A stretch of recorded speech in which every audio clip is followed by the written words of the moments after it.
everybody, I'm here with my daily video, and I thought I'd share with you today some updates or a little bit of a flip through of my daughter's planner notebook. I design kind of planner inserts and planner pages, and I do planning with my daughter as a part of her curriculum for homeschooling.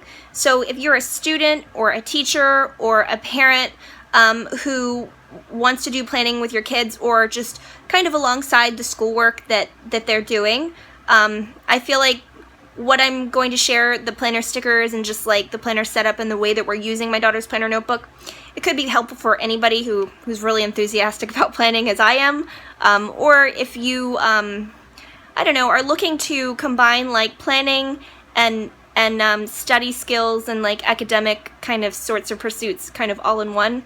It could be helpful for anybody who's doing that. So I invite you to stick around for the video if you're interested in seeing a little bit of a planner flip through and also some stickers, a little bit of a planner setup, but this one specifically geared towards academic sort of planning, or just like how we're doing homeschooling and how we're doing it without a set curriculum. So if you want to see any of that, I invite you to stick around for the video, and let's go ahead and just go right to the video.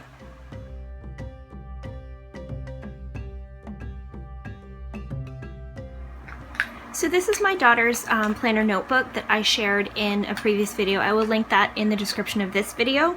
And what I did is I took a couple of different types of elements, things that I made, that I DIY'd, inserts that I sell in my Etsy shop, and then also some Me and My Big Ideas Happy Planner pages, because my daughter really likes watching Plan With Me's, and she really likes the Happy Planner. So I took an old one and just kind of disassembled that and then merged it with this. And I have a couple of different punches, including the Happy Planner size punch, and these are Happy Planner discs, but previously I had arc discs. I honestly like the arc discs a little bit better. They're just a little bit sturdier, but my daughter really wanted the gold ones with the heart cut out in the center, so we're just going with that. I designed and then I fabricated this cover here. Mermaids are her favorite thing currently, and this week, or just like for this kind of phase, we're learning about sea life and everything, so it seemed to be really appropriate to have just kind of a fresh cover for her notebook for this kind of unit of study and project work that we're doing. So when you open it up, what I have done is I have attached, this is a post-it note pocket, and I will link this in the description of this video. These are pretty hard to find. I've even tried to find them on Amazon, and they're out of stock usually. I found this only in one local area Staples, and that's it. It comes in two different sizes, a little smaller than a half-letter size.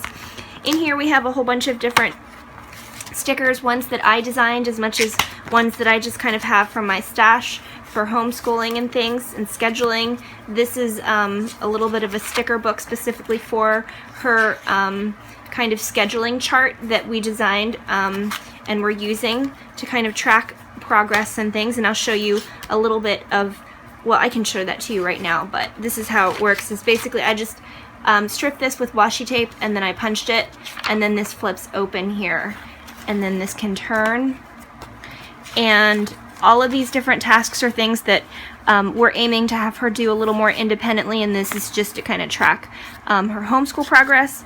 And then these little stickers here are themed in a little bit of a sea sort of a theme to go along with just the mermaid thing, and I designed all of this. She wrote this herself as a little bit of a writing assignment, and then on the back here we have just some notes with small kind of die cut icons of stickers, most of them that we made, and then noting some of the things that we've done for homeschooling this week. We document our progress in homeschooling, or just like the things that we do for learning, in all different ways, and this is just one way that we do it. We document things in all different ways, and so this is just one way that we do it. The great thing about disc bound is you can actually just punch the side of any kind of piece of paper or insert that you want to use, and this is just copy paper, but I have photocopied the map of the National Mall and just kind of like the different branches of the Smithsonian, and then I washi taped the side and then I clipped it in here. So this was a little bit of just like our overall sort of cursory to-do list for getting ready to go on a field trip. And then this is a little bit of just kind of like our our agenda that we ended up having, using stickers as well, just because it helps my daughter to be able to place a sticker that goes along with the meaning of whatever it is that just like the learning goal is.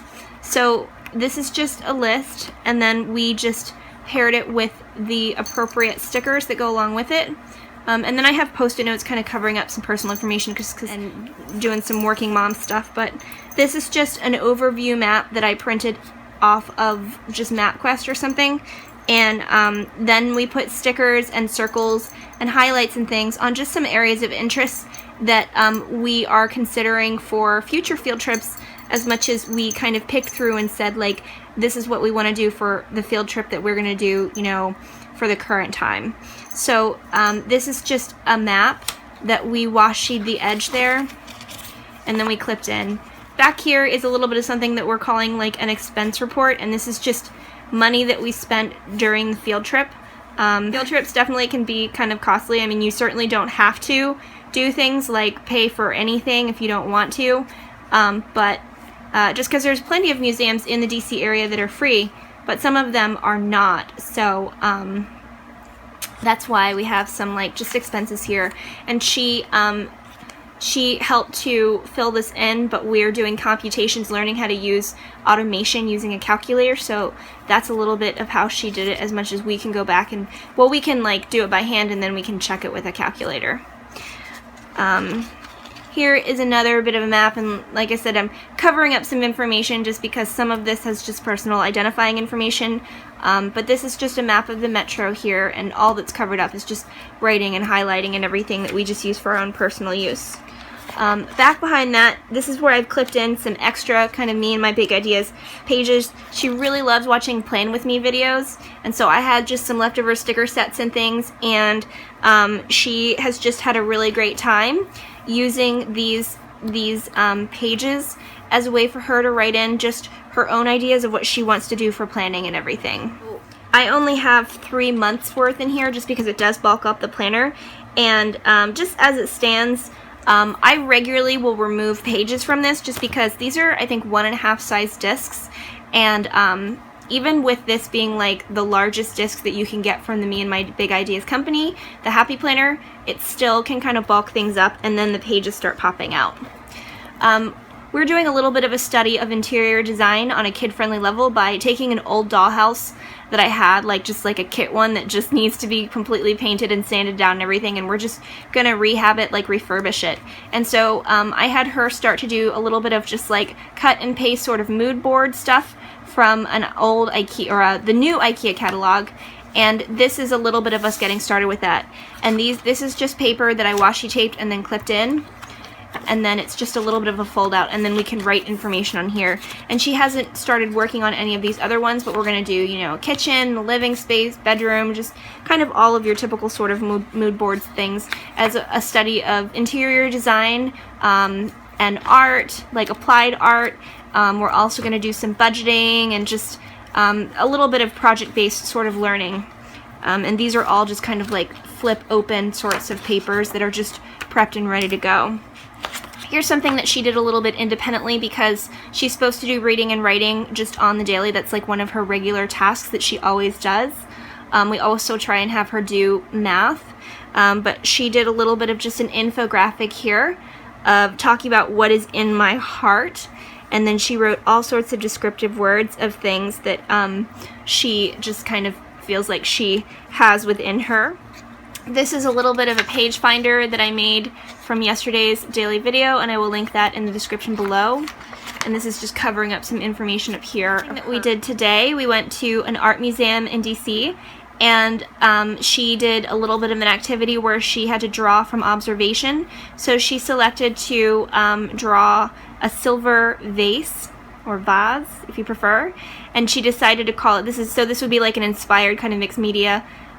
She called it Lamb's Head in a Golden Cup, is what she felt like it kind of turned out to be. So this was a little bit of just like drawing some up from observation and using different colors and doing original artwork. And I have a bunch of these kind of pages that I designed and then she uses. And that is kind of it We have some tab sections back here that I've cleaned out recently, so this is stuff that I've shown previously, which is where she uses planner stamps and things, and draws and illustrates all sorts of things. And she's been writing a little bit of a story on her own, and I shared this in the video that I did to just kind of like do a little bit of an overview of things that we do in homeschooling and using this notebook. So that's basically it for now as far as like updates and differences and just kind of like what we're doing in homeschooling. So I hope that you enjoyed seeing kind of the things that we do. So thanks so much for watching today's video. I'm a little bit tired just because, just like in the video, I told you that I took my daughter on a little bit of a, in the city, kind of a field trip. We live in the Washington, D.C. area, and well, we should kind of take advantage of the fact that we do live in the D.C. area. We just don't do that nearly as much as we should. But today we did, just because I had some work that I needed to get done, and so we were doing some learning on the go. I posted some pictures on my homeschool Instagram account as much as my personal Instagram account, and I will link that information in the description of this video. And so if ever you're just like wondering kind of what I'm doing between daily videos, or just what I do like in my off time, I kind of share some snapshots of that on my Instagram streams. So I will continue to kind of keep you updated on kind of how things are going for homeschooling for us, since we're doing homeschooling in a bit of a non-traditional sort of a way without a set sort of curriculum. And just because I was previously a classroom teacher, and I've done just extensive studies on all different types of curriculum and things, then me taking this approach that is a little bit of just like us kind of writing our own curriculum as we go along, it works out well enough. And maybe kind of over time I can share with you all some kind of tricks and tips on how to do homeschooling in a different sort of a way. We do a lot of things that are arts-based, that are very hands-on, and very project-based. So that's it for today's video, and thank you so much for watching it. Thank you so much for offering me so much of your time, and I hope that you enjoyed seeing my daughter's planner notebook. And see you again in the next daily video. Bye!